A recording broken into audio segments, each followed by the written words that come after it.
నమస్తే, welcome to see news. నేను కళ్యాణి. వార్తల్లో ముందుగా హెడ్లైన్స్. రాజధానిలో 24,267 కోట్లతో పనులు. సిఆర్డీఏ సమావేశంలో చంద్రబాబు నిర్ణయం. నిజాయితీగా వ్యాపారం చేస్తే ఇబ్బంది లేదు. కాకినాడ కలెక్టర్ షాన్ మోహన్ వెల్లడి. ప్రజలకు అవసరమైన పనులే చేపడతాం. Rajamahendravaram city MLA Adireddy Vasu. సమస్యల పరిష్కారమే ప్రభుత్వ ధ్యేయం. ఎస్టీ కమిషన్ సభ్యుడు వదిత్య శంకర్ నాయక్. టీడీపీ కార్యకర్తలకు మంత్రి క్షమాపణ. జోగి రమేష్ వస్తున్నట్టు తెలియదన్న పార్థసారథి. ఏపీ రాజధాని అమరావతిలో మరో 24,276.83 కోట్ల రూపాయలతో పనులు చేపట్టేందుకు సిఆర్డీఏ అథారిటీ ఆమోదం తెలిపింది. సచివాలయంలో ముఖ్యమంత్రి చంద్రబాబు నాయుడు అధ్యక్షతన జరిగిన 43వ సిఆర్డీఏ అథారిటీ సమావేశంలో ఈ నిధులతో చేపట్టే పనుల నిర్వహణకు ఆమోదం లభించింది.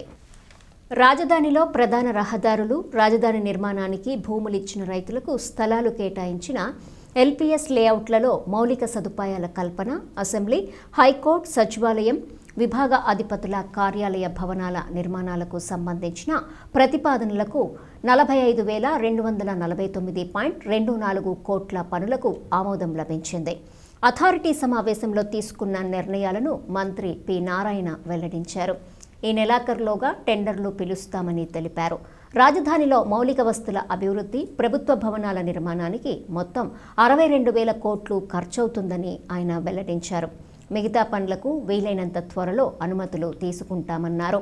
టెండర్ల ప్రక్రియ 3 రోజుల్లో ప్రారంభమవుతుందని తెలిపారు. రాజధానిపై వైకాపా నాయకులు అవాకులు చెవాకులు మాట్లాడుతున్నారని నారాయణ మండిపడ్డారు. రాజధాని పనులకు 2017-18లో టెండర్లు పిలిచాం. అప్పటికి ఇప్పటికీ ధరలు పెరిగాయి.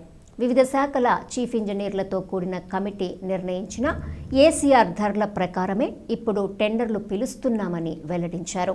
వైకాపా నాయకులకు బురద జల్లటం తప్ప ఏమీ తెలీదని మంత్రి ఎద్దేవా చేశారు. అడుగులేయటం జరిగింది. 41,000 కోట్లకి గతం 2014-19 టెండర్లు పిలిచాం.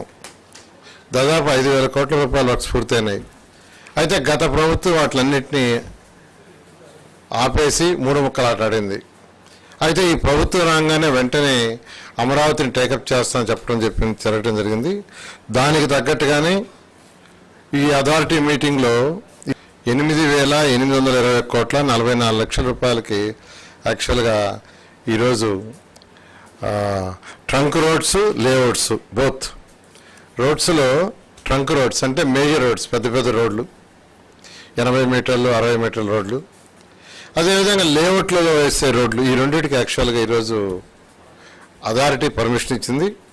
అందులో ఎల్పిఎస్ రోడ్స్కి అంటే కాలనీ లోపల వచ్చే రోడ్స్కి 3,807 కోట్లకి 3,807 కోట్ల 73 లక్షలకి, ట్రంక్ రోడ్స్ మెయిన్ రోడ్స్కి 4,521 కోటి 11 లక్షలకి, యొక్క జడ్జెస్ బంగ్లాసు, మంత్రుల బంగళాలు, అవి 2 అన్ని బంగళాలకి, ఇంక్లూడింగ్ ఇన్ఫ్రాస్ట్రక్చర్, ఇది ఇంక్లూడింగ్ ఇన్ఫ్రాస్ట్రక్చర్ మొత్తం 8,821 కోటి 14 లక్షలు.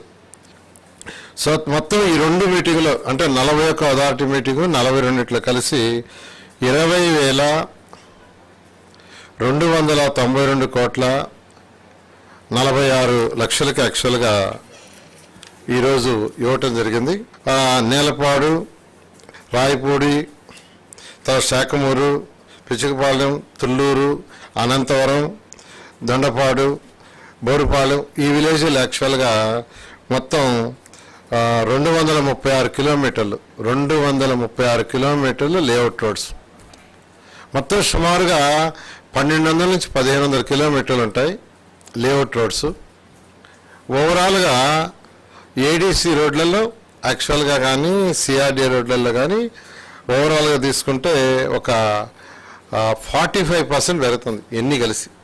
ఇవన్నీ కలిసి 40 అంటే అప్పటికి ఇప్పటికి వేరియేషన్ జిఎస్టీ కావచ్చు, డ్యామేజ్ కావచ్చు, తర్వాత ఎస్ఆర్ఓ రేట్లు కావచ్చు, లేదా లీడ్ కావచ్చు, అన్నీ తీసుకుంటే అరౌండ్ 45%. అదే అమరావతి క్యాపిటల్ సిటీ కానీ అప్పుడే కంప్లీట్ చేస్తుంటే ఈ 45% సేవ్ అయ్యిండేది.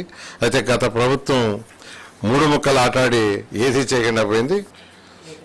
అంటే 15 డిసెంబర్కి యాక్చువల్గా టెండర్లు పిలవటం చేస్తాం. మంత్ ఎండింగ్కి టెండర్లు కంప్లీట్ చేయడం. ఆల్మోస్ట్ ఆల్ టెండర్స్ 99.9% ఈ మంత్ ఎండింగ్ కంప్లీట్ అయిపోయింది. కాకినాడ పోర్టులో రేషన్ బియ్యం అక్రమ రవాణా వ్యవహారంపై మంగళవారం కాకినాడ జిల్లా కలెక్టర్ షాన్ మోహన్ మీడియా సమావేశం నిర్వహించి వివరాలు వెల్లడించారు. జిల్లా నుంచి సముద్రం ద్వారా 1 గ్రాము పీడీఎస్ బియ్యం కూడా దేశం దాటకుండా చర్యలు తీసుకుంటామని స్పష్టం చేశారు. నవంబర్ 29న deputy CM Pawan Kalyan Stella షిప్ను పరిశీలించిన తర్వాత 5 విభాగాల అధికారులు బృందంగా ఏర్పడి 12 గంటల పాటు స్టెల్లా షిప్లోని 5 కంపార్ట్మెంట్లలో తనిఖీలు నిర్వహించి 12 శాంపిల్స్ సేకరించారన్నారు.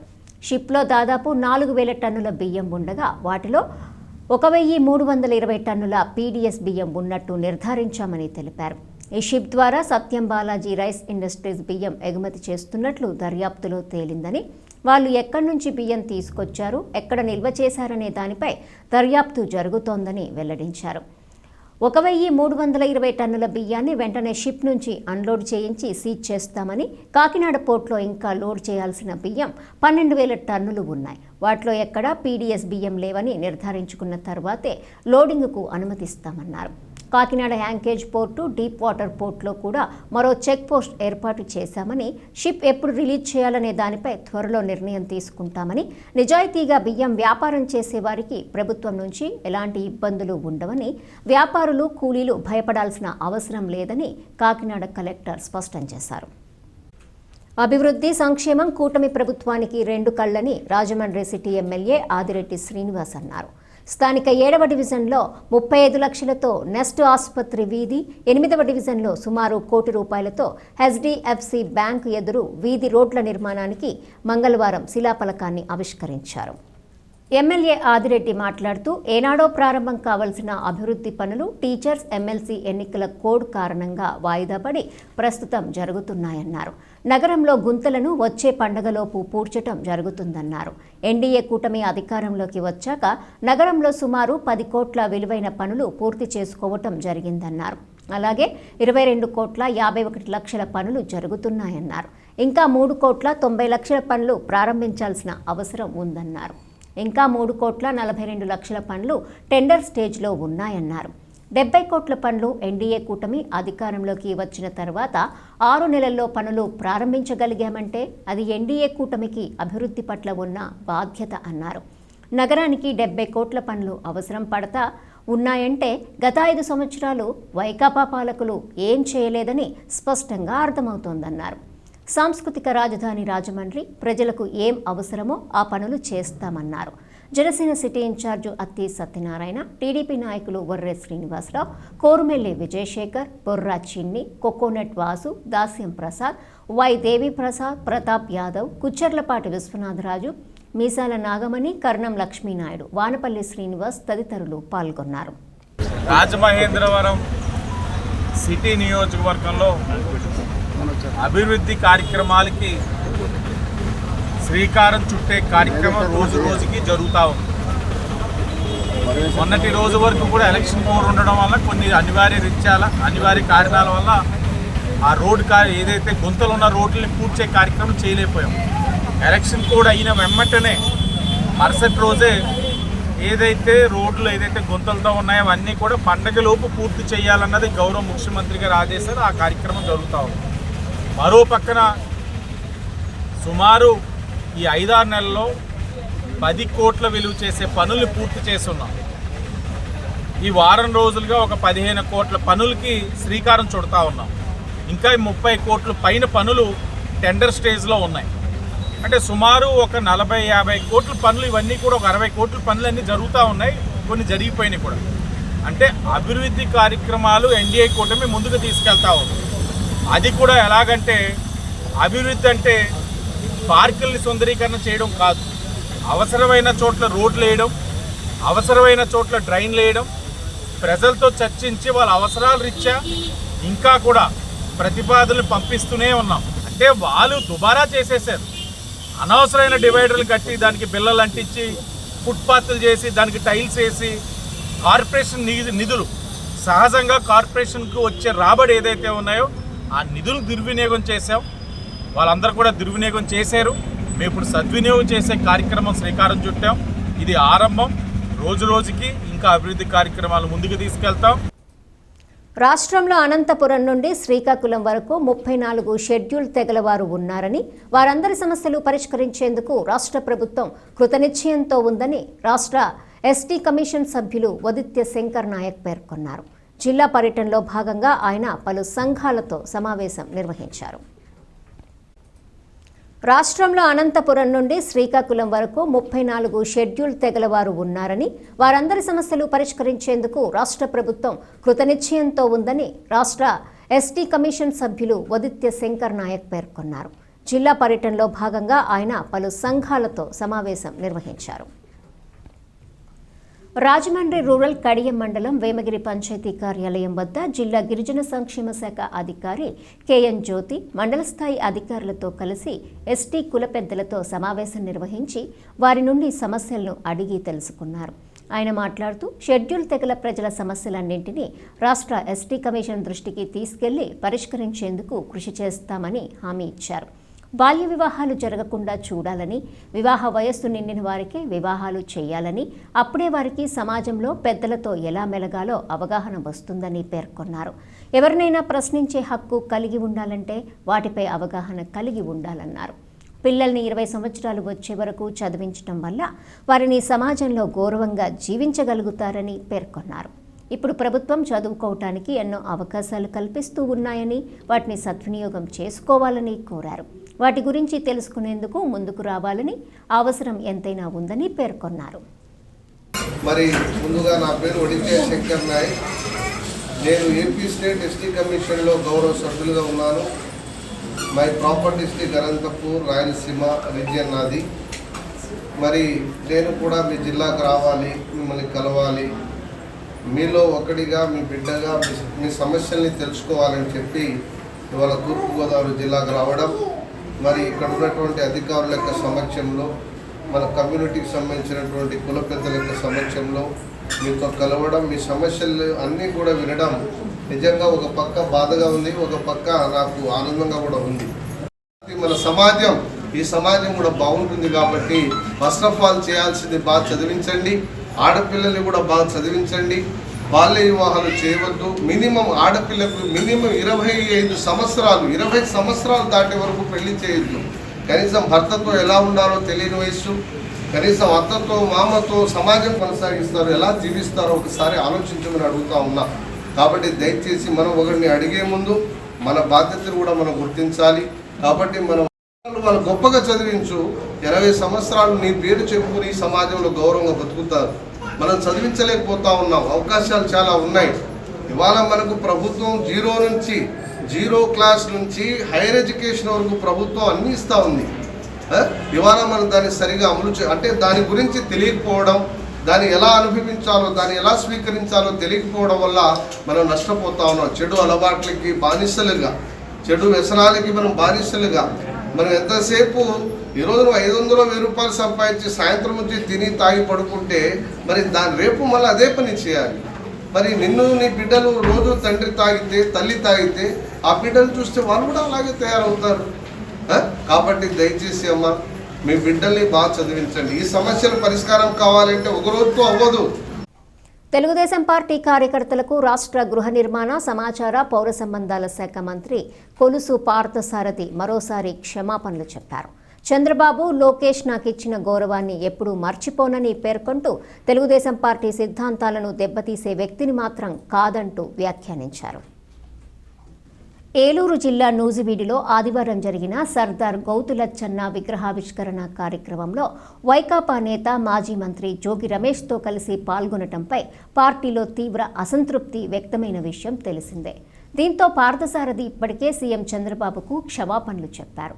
తాజాగా మీడియా సమావేశం నిర్వహించి కార్యకర్తలకు సారీ చెప్పారు. మళ్లీ ఇలాంటివి జరగకుండా జాగ్రత్త పడతానని, టీడీపీ కార్యక్రమాల్లో చొరబడటం వైకాపా నేతలకు అలవాటేనని, వ్యక్తిగతంగా జోగి రమేష్తో నాకెలాంటి సంబంధం లేదని మంత్రి పార్థసారథి తెలిపారు. తెదేపా ప్రతిపక్షంలో ఉండగా సాక్షాత్తు పార్టీ అధ్యక్షుడు చంద్రబాబు ఇంటిపైకి దండెత్తి వచ్చిన జోగి రమేష్తో సీనియర్ మంత్రి కొలుసు పార్థసారథి, 2 సార్లు ఎంపీగా పనిచేసిన సీనియర్ నాయకుడు, ప్రస్తుత RTC chairman Konakalla Narayana, Palasa MLA Gouthu Sirisha వేదిక పంచుకోవడంపై తెదేపా శ్రేణులు మండిపడిన విషయం తెలిసిందే. ఈ నేపథ్యంలో మంత్రి స్పందిస్తూ సారీ చెప్పారు. ముఖ్యంగా తెలుగుదేశం పార్టీ అధికారంలో ఉంది. నూజివీడ్లో తెలుగుదేశం పార్టీ అభ్యర్థిగా, మంత్రిగా నేనున్నాను కాబట్టి నా నియోజకవర్గంలోని గౌడు సోదరులు అందరూ కూడా జనసేనకు సంబంధించిన వాళ్ళు, టీడీపీ వాళ్ళు ముందు లీడ్లో ఉండి ఈ విగ్రహాన్ని ఆవిష్కరించుకోవాలనే కోరికను నా దగ్గర వెలువచ్చినప్పుడు తప్పకుండా నా సహాయ సహకారాలు ఉంటాయి. ఆయన మహనీయుడు, ఒక బలహీన వర్గాలందరూ కూడా గౌరవించదగ్గ వ్యక్తి. మీరు తప్పకుండా కార్యక్రమాన్ని చేయండి. నా అవసరం ఏమున్నా, నా సహకారం ఏం కావాలన్నా కూడా చేస్తానికి నేను సిద్ధం అని చెప్పేసి నా దగ్గరికి వచ్చిన గౌడ సంఘీయ సోదరులకి నేను చెప్పడం జరిగిందని చెప్పేసి మనం చేస్తాను.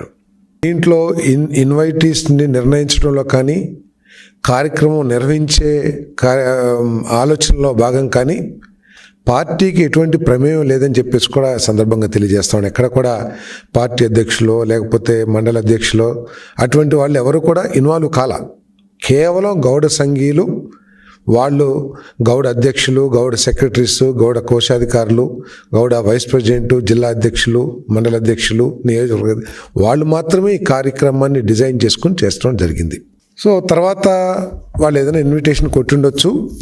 తర్వాత అందరికీ తెలిసిందే 9 తర్వాత బిజీగా అందరం కూడా బిజీగా ఉన్న కలెక్టర్స్ కాన్ఫరెన్స్ కానివ్వండి, లేకపోతే విజన్ 2047 కార్యక్రమం కానివ్వండి, వీటిల్లో బిజీగా ఉండి వారి ఇన్విటేషన్స్ని పూర్తిగా చదివే ప్రయత్నం కూడా నేను చేయలేదు. ఎందుకంటే నాకు తెలిసింది మెయిన్ వాళ్ళందరూ కూడా మన పార్టీకి సంబంధించిన వాళ్ళు ఉన్నారు, ఒక్కళ్ళే ఉన్నారు. ఇది కూడా అడిగాను, ఏంటి వైఎస్ఆర్సీపీ నాయకురాలని కూడా పిలుస్తున్నారా అని అడిగాను. సరే వాళ్ళు రారులేండి, ఊరినే కాదు మా చైర్మన్ కదా అని చెప్పేసి వేసామని చెప్పేసి చెప్పారు. సరే నేను అది సీరియస్గా తీసుకోలేదు. తర్వాత మళ్ళీ 15వ తారీఖున INPR ప్రోగ్రాం ఉంటే ముఖ్యమంత్రి గారితో, నేను 11 గంటలకు రాలేను, మీరు చేసేసేయండి, తర్వాత ఎప్పుడైనా వచ్చి లచ్చన్న గారి విగ్రహానికి పూలమాల వేసి నేను గౌరవించుకుంటాను అని చెప్పేసి చెప్తే, లేదు సారథి గారు, మీరు ఈ నియోజకవర్గ శాసనసభ్యులు, బలహీన వర్గానికి చెందిన సభ్యులు కాబట్టి మీకు సమయం పొడిగిస్తాం, మేము 3ంటికి 4ంటికి పెడతాము అంటే సరే అని కూడా చెప్పడం జరిగింది. సరే అని పోస్ట్పోన్ చేస్తున్నారు. INPR ప్రోగ్రామే దాదాపు 1:30-2 దాకా అయిపోతే ఆ కార్యక్రమానికి సరే తర్వాత వెళ్దాంలే అని చెప్పేసి నేను కొంచెం వెళ్ళొద్దని నిర్ణయం తీసుకున్న తర్వాత మన పెద్దలందరూ కూడా 1-2 సార్లు మేము వెయిట్ చేస్తున్నాము, శిరీష్ గారు నేను వెయిట్ చేస్తున్నాము అని చెప్పేసి నారాయణ గారు చెప్పడం కానీ, లేకపోతే మన కార్యకర్తలు చెప్పడం కానీ, అప్పటికప్పుడు బయలుదేరి వెళ్ళి నేను ఆ కార్యక్రమంలో పంచుకున్నాను. ఆ కార్యక్రమంలో ఆయన్ని సడన్గా చూసి నేను కూడా షాక్ గురయ్యానని చెప్పేసి నేను మనవి చేస్తా ఉన్నాను. ఇది గౌడ సంఘానికి సంబంధించిన కార్యక్రమం కాబట్టి ఇలా చేయండి, అలా చేయండి, ఇలా ఎందుకు చేశారు అనే చెప్పటం కరెక్ట్ కాదేమో అని చెప్పేసి భావించాను. అది తప్పైతే నేను సారీ అని చెప్పేసి కూడా చెప్తాను. నేను లోకేష్ గారు మీటింగ్ పెడితే టెలికాన్ఫరెన్స్ ఏ విధంగా ఇంక్లూడ్ అయిపోయి ఇటువంటి చిల్లర చేష్టలన్నీ కూడా వారికి వెన్నతో పెట్టిన విద్య. తర్వాత నాకు జోగి రమేష్ గారికి వ్యక్తిగత బలమైన సంబంధాలు ఏమీ లేవని చెప్పేసి కూడా నేను చెప్తా ఉన్నాను. నేను ఆలోచించింది ఏమిటంటే, గౌడ సంఘీయులందరూ కూడా ఎంతో అభిమానంతో, ఎంతో గొప్పగా అక్కడ దాదాపు 300-400 వెహికల్స్తో ర్యాలీ అన్నీ పెట్టి గొప్పగా చేసుకుంటున్నారు కాబట్టి వారికి మనం సహకారం అందిస్తే మన పార్టీకి గౌడ సోదరుల సపోర్ట్ ఇంకా పెరుగుతుందని చెప్పేసి నేను ఆలోచించాను తప్పితే వేరే విధంగా ఆలోచించలేదు. అది కాకుండా అక్కడ ఉన్న వారందరూ కూడా ఎక్కువగా తెలుగుదేశం పార్టీ విజయానికి, నా విజయం కోసం కష్టపడ్డ వాళ్ళు ఎక్కువగా ఆర్గనైజేషన్లో ఉన్నారు కాబట్టి నేను మిగతా విషయాలు పెద్ద పట్టించుకోలేదని చెప్పేసి కూడా నేను మనవి చేస్తాను. రాజమండ్రి ప్రభుత్వాసుపత్రిని రాష్ట్రంలోనే ఉత్తమ ఆసుపత్రిగా తీర్చిదిద్దుతామని సిటీ ఎమ్మెల్యే ఆదిరెడ్డి శ్రీనివాస్ చెప్పారు. ఆసుపత్రి అభివృద్ధి కమిటీ సమావేశం జరిగింది. సమావేశంలో జిల్లా జాయింట్ కలెక్టర్ ఎస్ చిన్నరాముడు, ఓఎస్డీగా నియమించిన special deputy collector Bhaskar Reddy హాజరయ్యారు. అనంతరం ఎమ్మెల్యే ఆదిరెడ్డి వాసు మాట్లాడుతూ కమిటీ సమావేశంలో చర్చించిన అంశాలను, తీసుకోబోయే చర్యలను వెల్లడించారు. ఆసుపత్రికి వచ్చే రోగులు సంతృప్తికరంగా బయటకు వెళ్లేలా అన్ని సదుపాయాలు కల్పించేందుకు కృషి చేస్తున్నట్లు చెప్పారు. 2-3 ఫ్లోర్ల నిర్మాణం పూర్తయిందని, అవసరమైన పరికరాలు రావాల్సి ఉందని చెప్పారు. రోగులకు మరింత మెరుగైన వైద్యం సదుపాయాలు కల్పించాలని కృతనిశ్చయంతో ఉన్నామన్నారు. రాజీ పడకుండా రోగులకు సేవలు అందించడానికి ప్రయత్నాలు జరుగుతున్నాయన్నారు. ఎంఆర్ఐ సక్రమంగా పనిచేసేలా చర్యలు తీసుకుంటామని, సిటీ స్కాన్ ఆపరేట్ చేయడానికి రేడియాలజిస్టును ఏర్పాటు చేస్తామని, దీనికోసం ఇండియన్ మెడికల్ అసోసియేషన్ ప్రతినిధులతో సంప్రదిస్తామని చెప్పారు. కేంద్ర ప్రభుత్వం స్థాయిలో ఉన్న వాటిని త్వరగా ఏర్పాటు చేయాలని అడుగుతామని చెప్పారు. యూరాలజిస్టు, కార్డియాలజిస్ట్ ఇలా అవసరమైన వారిని నియమించేందుకు చర్యలు తీసుకుంటామని స్పెషల్ ఆఫీసర్ భాస్కర్ రెడ్డి అందుకే వచ్చారని చెప్పారు. గవర్నమెంట్ హాస్పిటల్లో మొదటి HDS meeting, hospital development committee మీటింగ్ని ఏర్పరచుకోవడం జరిగింది. హాస్పిటల్కి సంబంధించిన హెచ్ఓడీస్ అందరితో, అలాగే శాసనసభ్యుడిగా నేను, అలాగే జాయింట్ కలెక్టర్ గారు వచ్చారు. గత 5-6 నెలలుగా, గత 5 సంవత్సరాల నిర్లక్ష్యాన్ని సరిచేస్తున్నప్పుడు ప్రభుత్వ పరంగా తీసుకోవాల్సిన నిర్ణయాలు అనేక సందర్భంలో ప్రభుత్వానికి తెలియచేయగా స్పెషల్ ఆఫీసర్గా భాస్కర్ రెడ్డి గారిని గవర్నమెంట్ అసైన్ చేయడం, మరి ఆయన కూడా ఈ కమిటీ మీటింగ్ రావడం జరిగింది. ఒకటి, హాస్పిటల్లో మేజర్ డిపార్ట్మెంట్స్లోని ఈ యొక్క డాక్టర్స్ కొరత, అంటే హెచ్ఓడిస్ కింద ఏదంటే ఒక రేడియాలజిస్ట్ కానీ లేకపోతే యూరాలజిస్ట్ కానీ వారి యొక్క కొరత వల్ల ఒకదానికొకటి ఇంటర్లింక్ అవుతున్న డిపార్ట్మెంట్స్ సమస్యల గురించి అన్నీ కూడా చర్చించడం జరిగింది.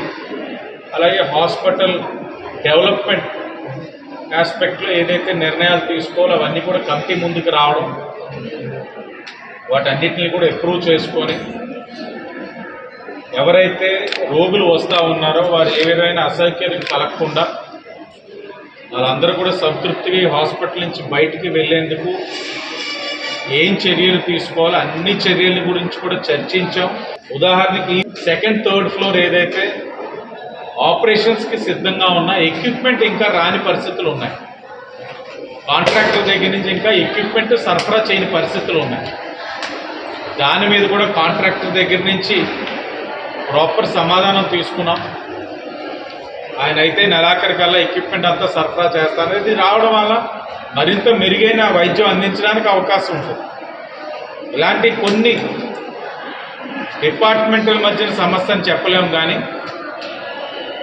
కొన్ని కాంట్రాక్టర్స్ ఇక్కడ చేయవలసిన పనుల్లో కానీ లేకపోతే ఇంటర్ డిపార్ట్మెంటల్ ఇష్యూస్ ఉన్నాయి, అన్నీ కూడా చర్చించి ఏదేమైనా ప్రభుత్వం ఓ పక్కన వైద్యానికి ఎంత ప్రాధాన్యత ఇస్తా ఉందన్న అంశాన్ని వాళ్ళకి తెలియచేసాం. వారు కూడా చాలా అనుభవం కలిగిన వారు ఉన్నారు, చాలామంది డాక్టర్స్. వారు కూడా వారి సూచనలు ఇచ్చారు. వారి సూచనలు కూడా చర్చించి ఐఎంఏతో కూడా, గతంలో ఐఎంఏ వారు కొన్ని సేవలు అందించేవారు. ఇక్కడ ఓవర్ ది టైం వారితోటి మరి ఏ మిస్కమ్యూనికేషన్ వచ్చిందో వాళ్ళ సేవలు ఆపేయడం జరిగింది. రేపు మధ్యాహ్నం 3వ గంటకి ఐఎంఏలోని ఏదైతే వాళ్ళది వెంకటేశ్వర నగర్లో ఉన్న ఐఎంఏ బిల్డింగ్లో ఐఎంఏ మెయిన్ డిపార్ట్మెంట్స్ ఎవరైతే ఉన్నారో ఆ హెడ్స్ తోటి చర్చించి అతి దగ్గరలో ఐఎంఏ వారి సేవలు కూడా రాజమహేంద్రవరం గవర్నమెంట్ హాస్పిటల్ అందించే విధంగా కూడా చర్యలు చేపడతా ఉన్నాం. రైతు జనక్షేమమే ధ్యేయంగా ప్రపంచ ప్రఖ్యాతిగాంచిన నాట్కో క్రాప్ హెల్త్ సైన్సెస్ అంతర్జాతీయ ప్రమాణాలు, అధునాతన సాంకేతిక పరిశోధనతో రూపొందించబడిన గ్లాంజ్ బోస్నెట్ శిలీంద్ర నాశిని, తెగుళ్ల మందు, నాట్ నెక్స్ట్ కీటక నాశిని, పురుగుల మందు నూతన ఉత్పాదనలు మార్కెట్లోకి విడుదలయ్యాయి. రాజమహేంద్రవరం మంజీరా సరోవర్లో మంగళవారం జరిగిన డీలర్ల సమావేశానికి ముఖ్య అతిథిగా విచ్చేసిన executive vice president Rajesh Chebiyam, sales and marketing head India Sara Narsaiah, ZM south sales and marketing Ramisetti Malakondaiah, AP sales and marketing Gopu Ajay Reddy Natco నూతన ప్రోడక్ట్లను ఆవిష్కరించారు. ఈ సందర్భంగా వారు మీడియాతో మాట్లాడుతూ ఉభయ గోదావరి జిల్లాలకు గ్లాంజ్, బోస్నెట్, నాట్ నెక్స్ట్ ప్రోడక్ట్లు వరంగా పనిచేస్తాయన్నారు. ఇక్కడ వరితో పాటు వాణిజ్య పంటలు, కూరగాయలు పండించే రైతులు వీటిని వినియోగించడం ద్వారా పెట్టుబడి ఖర్చును తగ్గించుకోవడంతో పాటు అధిక దిగుబడులను కూడా పొందవచ్చన్నారు. ఈ ప్రోడక్ట్లన్నీ దేశంలోనే తయారవ్వటం వల్ల ఇతర వాటి కంటే ధరలో 20 నుంచి 30% వరకు తక్కువకే లభిస్తాయన్నారు. త్వరలో మరొక 9 ప్రోడక్ట్లను మార్కెట్లోకి తేనున్నట్లు వెల్లడించారు. రబీ, ఖరీఫ్ 2 సీజన్లలోనూ ఈ ఉత్పత్తులు వినియోగించిన ఎటువంటి దుష్పరిణామాలు ఉండబోవని స్పష్టం చేశారు. రాజమండ్రి ప్రదేశంలో Natco we are launching a new product. ఇది ఒక ఫంజిసైడ్ ప్రోడక్ట్ అండి, మనం చూస్తున్నాం కదా. ఈ fungicide is used for paddy. So ఇది మొదటిసారి ఈ రీజన్లో మనం లాంచ్ చేస్తున్నాము. ఇది చాలా రీసెర్చ్ చేసిన తర్వాత we brought this product. Unique formulation అండి, యూనిక్ ఫార్ములేషన్ బాగా పనిచేస్తుంది. రైతులకి అందుబాటులో ఉండేటట్టుగా హైయెస్ట్ క్వాలిటీలో ఈ ప్రోడక్ట్ ఇవాళ లాంచ్ చేయబోతున్నాం. వరి పండించే ప్రాంతం ఇది. దీన్ని అన్నపూర్ణగా మనం కొలుస్తుంటాము, ముఖ్యంగా ఉభయ గోదావరి జిల్లాని. సో వరి ప్రాధాన్యంగా అంటే 2 క్రాప్స్, ఖరీఫ్, రబీ 2 కూడా మనం పండిస్తుంటాము. సో మరి నాట్కో క్రాప్ హెల్త్ సైన్సెస్లో మనకు ఇందాక మా ఎగ్జిక్యూటివ్ వైస్ ప్రెసిడెంట్ రాజేష్ గారు చెప్పినట్లుగా, సో ఈ గ్లాంజ్ అనే ప్రోడక్ట్ ముఖ్యంగా చాలా ఉపయోగము ఈ గోదావరి జిల్లాలో వరి పండించే ప్రాంతంలో. సో ఇది ఏంటంటే అన్ని రకాల తెగుళ్లతో పాటు పంటని ఎప్పుడు ఆరోగ్యంగా ఉంచుతూ అధిక దిగుబడులను తీసుకొచ్చేందుకు ఇది దోహదపడుతుంది, ముఖ్యంగా ఈ గ్లాంజ్. విద్యుత్ సర్దుబాటు ఛార్జీల పేరుతో జనం జేబులు చిల్లు పెడుతున్న రాష్ట్ర ప్రభుత్వ వైఖరికి నిరసనగా సిపిఎం పార్టీ ఆధ్వర్యంలో రాజమండ్రిలో విద్యుత్ బిల్లుల దహనం కార్యక్రమం నిర్వహించారు. స్థానిక శ్యామలా సెంటర్ నందు సిపిఎం జిల్లా కార్యదర్శి టి అరుణ్ విద్యుత్ బిల్లులు దహనం చేసి నిరసన తెలిపారు. ఈ సందర్భంగా అరుణ్ మాట్లాడుతూ ఎన్నికల ముందు విద్యుత్ భారాలు పెంచబోమని హామీ ఇచ్చి అధికారంలోకి వచ్చాక 11,000 కోట్ల సర్దుబాటు ఛార్జీల పేరుతో భారం మోపటాన్ని తీవ్రంగా విమర్శించారు. గత వైసీపీ ప్రభుత్వం విద్యుత్ భారాలు మోపినప్పుడు బాదుడే బాదుడు అని చెప్పి విమర్శించి నేడు అదే విధానాన్ని అమలు చేస్తూ ప్రజలపై విద్యుత్ భారాలు మోపటాన్ని ఖండించారు. సర్దుబాటు ఛార్జీల భారాన్ని రాష్ట్ర ప్రభుత్వమే భరించాలని డిమాండ్ చేశారు. స్మార్ట్ మీటర్ల విధానాన్ని రద్దు చేయాలని కోరారు. సిపిఎం జిల్లా కమిటీ సభ్యులు తులసి, ఎన్ రాజా, నగర కార్యదర్శి వర్గ సభ్యులు బి పవన్, నగర కమిటీ సభ్యులు పి మురళీకృష్ణ, పి రాంబాబు, నాయకులు ఎస్ఎస్ మూర్తి, సుబ్రహ్మణ్యం, ప్యారీ, అన్నమణి, సోమేశ్వరరావు, భాస్కర్ తదితరులు పాల్గొన్నారు. రాష్ట్రంలో జగన్మోహన్ రెడ్డి ప్రభుత్వం విద్యుత్తు భారాలని పెంపుదల చేసిందే సర్దుబాటు ఛార్జీలు పేరుతో అని చెప్పి ఆ రోజు ప్రతిపక్షంలో ఉన్నటువంటి చంద్రబాబు నాయుడు, పవన్ కళ్యాణ్ పార్టీలు బాదుడే బాదుడు అని చెప్పిన ఒక కార్యక్రమాన్ని చేపట్టారు. మేము అధికారంలోకి వస్తే విద్యుత్ భారాలు పెంచమని చెప్పారు. కానీ కూటమి ప్రభుత్వం రాష్ట్రంలో అధికారంలోకి వచ్చిన తర్వాత ఈ నెల నుంచి 7,000 కోట్ల రూపాయలు సర్దుబాటు ఛార్జీల పేరుతో జనం నెచ్చిన బిల్లుల్లో భారాలు మోపారు. ఇవాళ గత ప్రభుత్వం వేసిన బాదుడు కార్యక్రమాన్ని ఈ ప్రభుత్వం కూడా అదే పద్ధతిలో కొనసాగిస్తూ బాదుడే బాదుడు అనే కార్యక్రమాన్ని కొనసాగించడం దుర్మార్గమైనటువంటి పద్ధతి. ఈ విధానాన్ని, సర్దుబాటు ఛార్జీల భారాల్ని తక్షణమే రద్దు చేయాలని చెప్పని ఈ 6,000 కోట్ల రూపాయల భారాలను ఉపసంహరించాలి. ఈ భారాన్ని ప్రభుత్వమే భరించాలి. ఇవాళ బాదుడే బాదుడు కార్యక్రమాన్ని ఆపాలని చెప్పి కూటమి ప్రభుత్వాన్ని సిపిఎం పార్టీగా వ్యతిరేకం చేస్తా ఉన్నాం. బొమ్మూరు ఆశ్రమ పాఠశాల నిర్వహణ విషయంలో ప్రధానోపాధ్యాయులు, వసతి గృహం వార్డెన్ నిర్వహణ వ్యవస్థ మరింత మెరుగుపరుచుకోవాలని రాష్ట్ర ఎస్టీ కమిషన్ సభ్యులు వదిత్య శంకర్ నాయక్ స్పష్టం చేశారు. బొమ్మూరులోని ఏజీహెచ్ఎస్ పాఠశాలను సందర్శించి విద్యార్థినుల సమస్యలు అడిగి తెలుసుకున్నారు. అక్కడ విద్యార్థినులతో ముఖాముఖి సంభాషించడం జరిగింది. ఈ సందర్భంగా పాఠశాల ఆవరణ, తరగతి గదులు, వంటశాల సరైన నిర్వహణ లేకపోవడం గుర్తించి ఆగ్రహం వ్యక్తం చేశారు. రాష్ట్ర ప్రభుత్వం సంక్షేమ వసతి గృహాలలో, పాఠశాలలో మెరుగైన శానిటేషన్, పరిశుభ్రమైన ఆహారం అందించాలని ఆదేశించిన మేరకు చర్యలు తీసుకోవడంలో పాఠశాల అధికారుల పర్యవేక్షణ నిర్లక్ష్యం కారణమన్నారు. వంటశాలలో కూరగాయలను ఇష్టారీతిన ఉంచడంపై ప్రధానోపాధ్యాయురాలిని ప్రశ్నించారు. వసతి గృహం వార్డెన్ బాధ్యతలపై శంకర్ నాయక్ ప్రశ్నించారు. ఇకపై ఇటువంటి ఘటనలు ఉపేక్షించడం జరగదని, ఇప్పటికైనా పనితీరు మెరుగుపరుచుకోవాలన్నారు. జిల్లా గిరిజన సంక్షేమ అధికారి KN Jyothi, HMM Priyadarshini, deputy warden Venkatalakshmi తదితరులు పాల్గొన్నారు. వార్తలు ముగించే ముందు హెడ్లైన్స్ మరోసారి. రాజధానిలో 24,267 కోట్లతో పనులు. సిఆర్డీఏ సమావేశంలో చంద్రబాబు నిర్ణయం. నిజాయితీగా వ్యాపారం చేస్తే ఇబ్బంది లేదు. కాకినాడ కలెక్టర్ షాన్ మోహన్ వెల్లడి. ప్రజలకు అవసరమైన పనులే చేపడతాం. Rajamahendravaram city MLA Adireddy Vasu. సమస్యల పరిష్కారమే ప్రభుత్వ ధ్యేయం. ఎస్టీ కమిషన్ సభ్యుడు వదిత్య శంకర్ నాయక్. టీడీపీ కార్యకర్తలకు మంత్రి క్షమాపణ. జోగి రమేష్ వస్తున్నట్టు తెలియదన్న పార్థసారథి. ఈ వార్తలు ఇంతటితో సమాప్తం. తిరిగి ప్రసారమయ్యే సీ న్యూస్లో మళ్ళీ కలుసుకుందాం. అంతవరకు సెలవు. నమస్కారం.